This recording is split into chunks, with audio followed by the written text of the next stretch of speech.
recently you were at the Dissident Southwest event.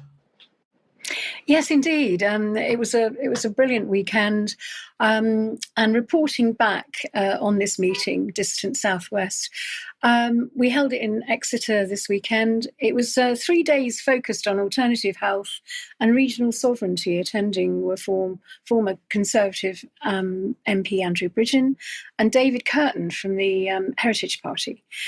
We had a speaker, David Leahy, who addressed the banking fraud. And he's setting up alternative people's councils, which is a very interesting thing. I mean, these events are so important because people come, they exchange ideas and get empowered. And the hope is that they just won't go home and watch TV, but they'll galvanise themselves. We had Glyn Owen, who collaborated with the original 7 concerned citizens of Torbay, Devon and Cornwall. The 7 concerned citizens have issued default notices and contacted clerks from over 450 councils, requiring them to declare a food and farming emergency. And this is really gaining traction. Town and city councils are being forced to listen to the people. Do visit their website, 7concernedcitizens.co.uk. We had Chris Coverdale. He ran a workshop on the Freedom Co-op Southwest and tax rebellion, which was well attended.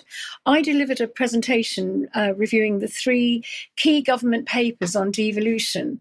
Now, Ben and I have focused on devolution in the past few weeks to really ensure that people understand the pitfalls of devolution. And it's important because once democracy's lost, there's no going back. It'll be lost forever. And to summarise, a total of approximately 360 town councils and city councils in the UK will be boiled down to about 7 or 8 regions, reflecting Tony Blair's original plan in the 1990s to align with the EU federal England. Each of these regions will appoint a mayor for energy and climate, whose responsibilities will be centred exclusively on matters related to net zero. The government is selling it to us as democracy for the people, but it's the exact opposite. Authority will move from councils and Whitehall and to mayors, reducing your influence really on opportunities to challenge any decisions made. It's crucial to understand that this distance issue from decision making and your democracy will be lost, and that's what Agenda 2030 needs. The plan allows for relaxed planning rules on surveillance and 5G infrastructure, making opposition impossible as the mayors will have increased powers over planning applications. There'll be more restrictions on cars, meat, dairy consumption, and possible future kind of lockdowns, geofencing lockdowns or health lockdowns. So here's a clip of my talk on Sunday. What devolution means for the UK.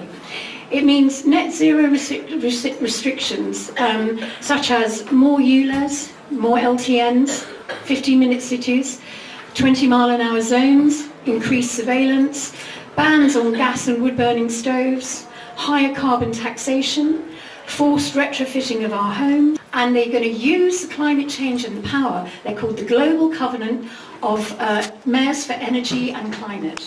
Now, these, a bit like what Sadiq Khan is in London. If you imagine a Sadiq Khan in every region, that is what we're looking at.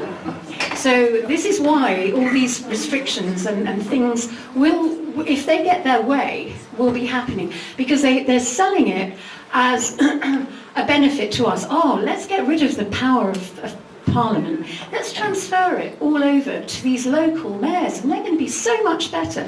These guys have got your interests at heart. That is not true. You will lose all your, every bit of the last vestment of democracy that we have will be gone. So, yes, there's plenty of information out there. We can and we must oppose this. Subscribe to ukcitizen.org and look at their legal packs. They've got loads of downloadable stuff. So you can oppose this and challenge your councils on other issues as well. Join your local residents association. We had Cassie Langford speaking about their successes, and I'll be speaking about the national the National Residents Association later in the show. Write to your MPs en masse, make a noise. Intelligent, strategic dissent really does work. I've put in information in the show notes to help you to oppose this with templates for councils and MPs. So, we've really got to get this going, because if once we've lost our democracy, it's gone forever. Back to you, Mike. Thank you, Sandy. And I just once again would urge people that if you are using a template, it's fantastic that templates are made available. And thank you for that, Sandy, and also Big Brother Watch providing templates. Please make sure you make the effort to make it your own, because if it's perceived by people as being, an organized internet campaign, it loses its effect. So you make the effort to make it personal. Okay, let's come back onto the war agenda then.